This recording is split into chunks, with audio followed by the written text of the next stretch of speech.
ইন্নামাস সাদাকাতু লিল ফুকারাই ওয়াল মাসাকিন। আল্লাহ তাআলা বলেন, এ বান্দা, যাকাত যে আমি তোমাদের উপরে ফরজ করে দিয়েছি, এই যাকাত সবাই খাইতে পারবে না, 8 শ্রেণীর লোক ব্যতীত। তার ভিতরে 1 নম্বর হলো ফুকারা, তথা যিনি ফকির। 1 নম্বরে যাকাত গ্রহণ করতে পারে যিনি ফুকারা, মানে ফকির। ফকিরের সংখ্যা কি?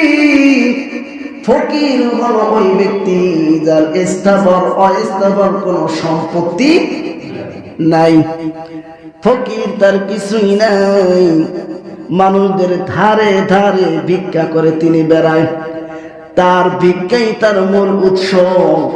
যার 1 কাঠা জমি নাই, যার কোনো সম্পত্তি নাই, যার কোনো টাকা নাই, বাড়ি নাই, গাড়ি নাই, কিছুই নাই, তাকে আমরা সমাজের মানুষ বলি ফকির, ঠিক কিনা? ওই কথাটাই আল্লাহ সুবহানাহু ওয়া তাআলা বললেন, তোমরা যে যাকাত দিবা, 1 নম্বরে যাকাত দিবা যিনি ফকির আর ফুকারা। 2 নম্বরে বললেন ওয়াল মাসাকিন।